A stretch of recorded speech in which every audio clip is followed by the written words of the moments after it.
Gosh, fighting became a reality for me probably about a year ago. I realized that's really what I want to do. I mean, I have other passions, but I really want to see how far I can go. Fighting is something that I've always wanted to do. I've always had the philosophy that if I don't do it now when I'm young, when I get older, I'm going to have a whole bunch of regrets. So fighting is also something that I can't really stop doing. When I stop fighting, I don't feel good. So it's like I have to. Some people have their vices, you know. I guess fighting is one of my vices. So.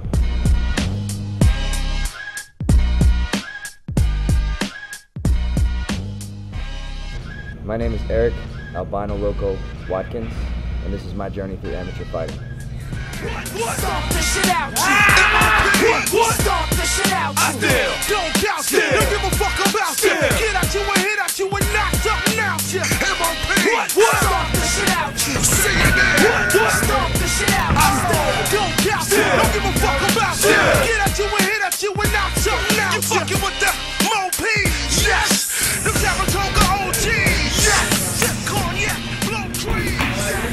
My coach has a saying. Bobby Rivera has a saying, for somebody who's not a fighter, there's not enough words in any language to explain to them why we fight.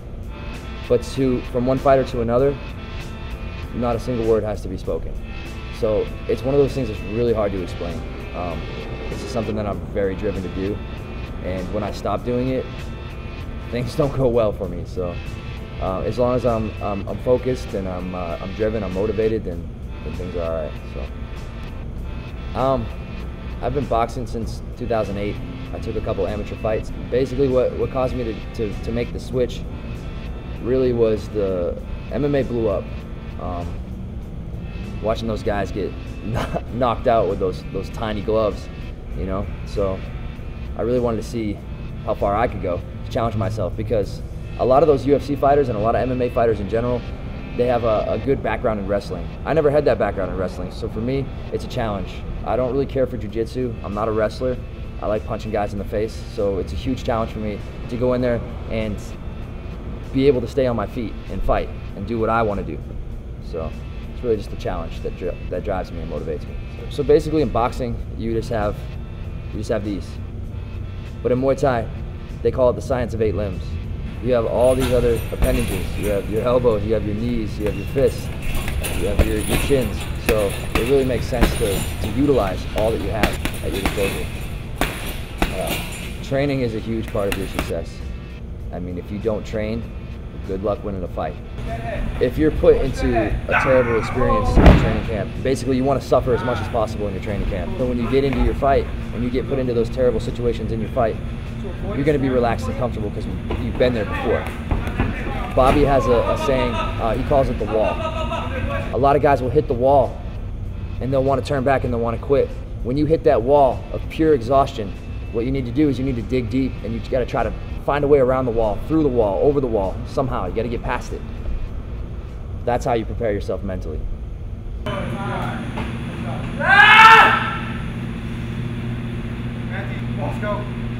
It's extremely important to train. I train about 5 to 6 days a week.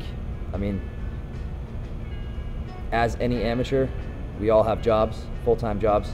A lot of guys are full-time jobs, full-time students, and still trying to fight. So it's really tough. I leave my house in the morning, work, leave work, come straight here. So I live out of a backpack. I live out of my car. It's a tough life, man. So basically, I was set up against an opponent from MMA Fight Club, Anthony George. At the weigh-ins are supposed to start at 5 p.m.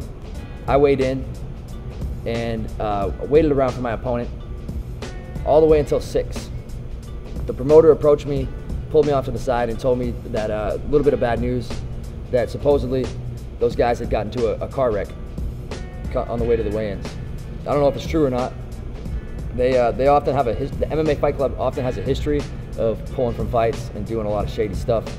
So I was really disappointed, but there happened to be another guy there at the weigh-ins who had an opponent who also backed out or had to do a switch, so they just matched us together, so it worked out perfect. I mean, it's always frustrating having an opponent back out. I knew that Anthony was a southpaw, so I prepared for a southpaw. I knew that Anthony was also a stand-up fighter, so we prepared for a stand-up fighter. My replacement opponent happened to be an orthodox wrestler, so yeah, it was frustrating. It always is frustrating when an opponent backs out. But if it's for a good reason, then you know it's part of the game. I mean, it's amateurs. Nobody's getting paid, so.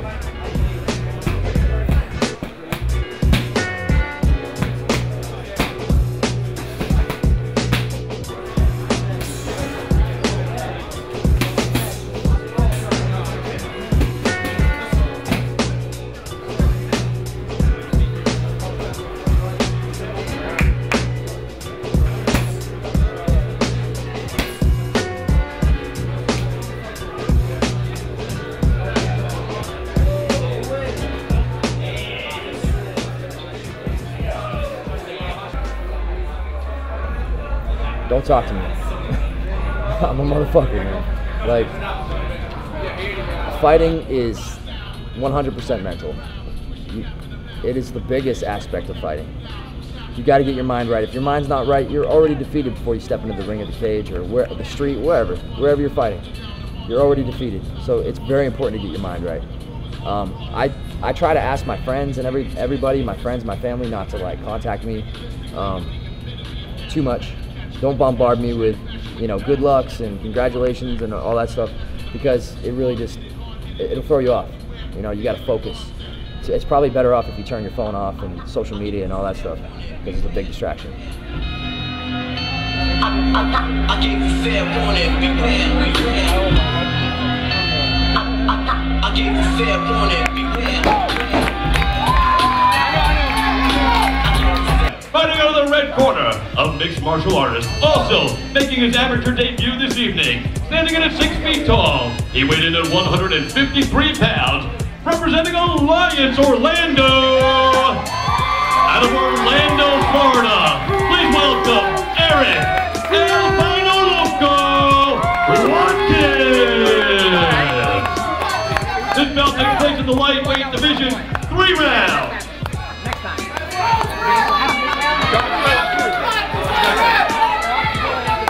Let's go, baby, let's go! Music off. Music off. First 30 seconds, kind of dance around each other, flick a couple jabs out, that type of thing. But at the same time, there's also another philosophy. It's to strike first, strike hard, to establish yourself. So that's oftentimes what I do. Sure.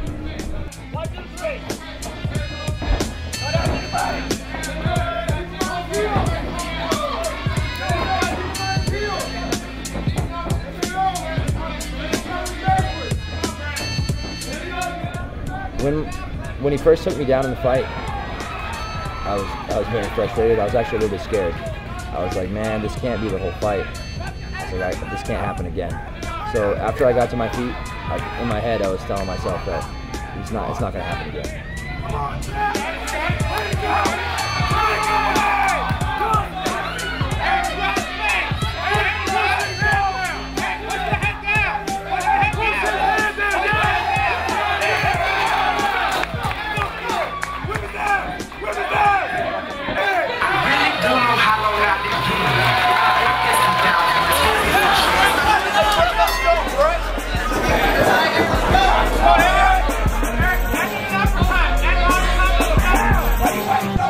When I fight, I'm a pretty patient guy anyway. I don't really let frustrations dictate what I'm going to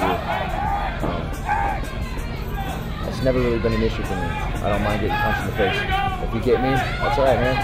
I'll get you back. Don't worry about it. We knew that he was going to shoot from Jump Street. The only thing that I could really focus on, because he was so aggressive and relentless with his takedown attempts, was to keep it on the feet, to stay up. I knew that if I got taken down, that I'd have to work to stand up. I'd have to, you know what I mean? I'd have to either work for a submission from the bottom. It's not where I wanted to be. I wanted to deliver damage, deliver punishment. My hands are good, so I wanted to utilize that skill that I have. So basically, I was just focused on staying up.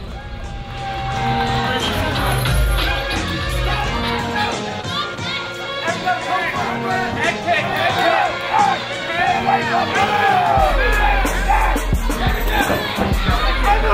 We worked on a couple different things. One of them is staying heavy on the head. Yeah, there came a point in the fight where I was comfortable that he wasn't going to be able to take me down.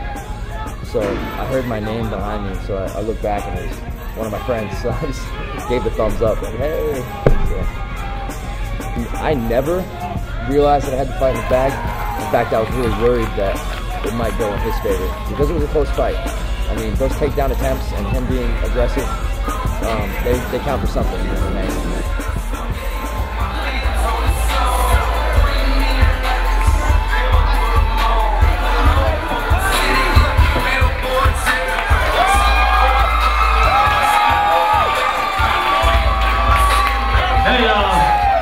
Ladies and gentlemen, before I get the decision from the judge while they tally up the score, I just want you to do me a favor.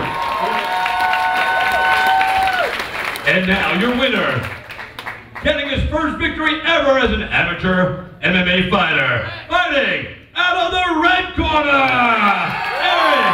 Erik Watkins! Winner, unanimous decision. Erik, wait, come stay with me, brother.